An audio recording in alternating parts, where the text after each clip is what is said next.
What's going on, rascals of the motherfucking universe? It's your boy, Insight motherfucking 11, man.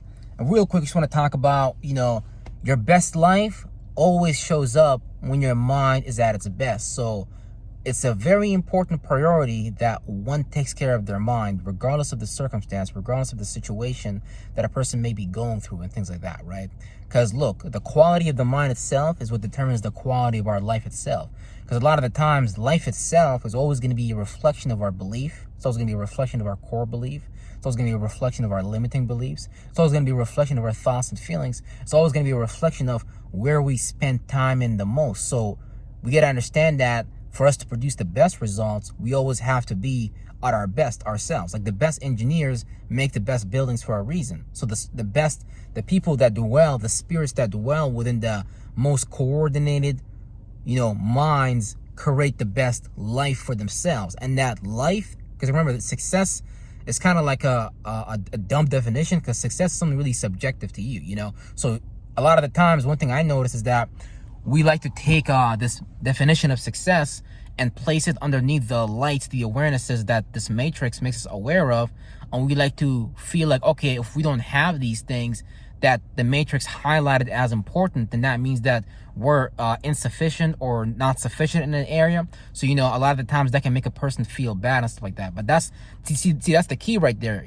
You really have to create your own beliefs. You really have to create your own meanings and reasons behind things. That within itself is a power that we give to the external world. A lot of the times we place our faith, belief, and imagination in the external reality, and if we don't get a particular result, then it's like we might feel bad about ourselves, we might falter in something and stuff like that. But really, it's just us taking and placing too much importance on the external reality, on the external world, where we didn't necessarily have to do that. But again, like, the mind itself is just lost in the external. The mind is really just lost in the internal world, but it just takes a person that's really self-aware to detangle that web so they can create their own web of manifesting and stuff like that, right? So it's like, just always keep in mind, your best life will always show up when you have the best mind. If we find ourselves in spaces where we're not living our best life, it's really because the mind itself that we are catering to is not a sufficient enough mind to produce the reality that we want to experience and things like that, right?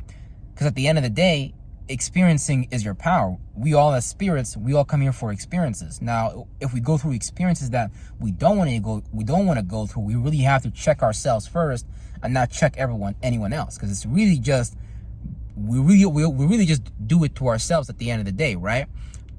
So always make sure you show up at your best in your mind, so you show up at your best in your everyday life, because the mind itself can get very cluttered with a lot of programs over time that we kind of hold on to, and we start to create reality from that, and then we start to go down this pattern. We start to create this further accumulation of these things, where one thing was one small problem, but it can spring off to multiple other problems, and the branches of that one problem can express itself in multiple areas of our lives, right? So this is where it really becomes important, where you gotta have self-awareness, and when you have self-awareness, you gotta do the shadow work so you can peel back those layers, and then you gotta do the energy work so you can expand out of these outdated layers, out of these outdated mentalities and things of that nature, right? Because at the end of the day, we're the starting point for our reality. We're the ones creating our reality. Now, a lot of people like to give that power away to other entities, deities, other people within their reality and stuff like that, which is totally cool. Hey,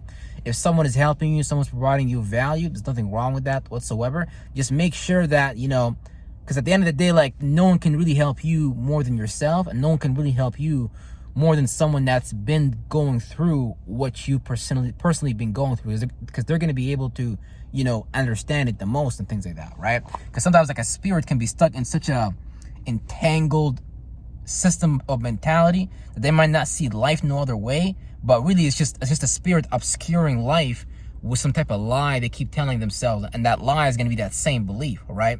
So really make sure you investigate your beliefs and stuff like that, because at the end of the day, we always create our reality based upon what we believe. So if we have whack-ass beliefs, then we have to get better beliefs. And really, when it comes to the process of expansion, since we're always expanding, we're always just getting new beliefs and stuff like that. So It's just like that. But yeah, show up at your best mentally so you can show up in your reality every day the best you can. Peace out, everybody.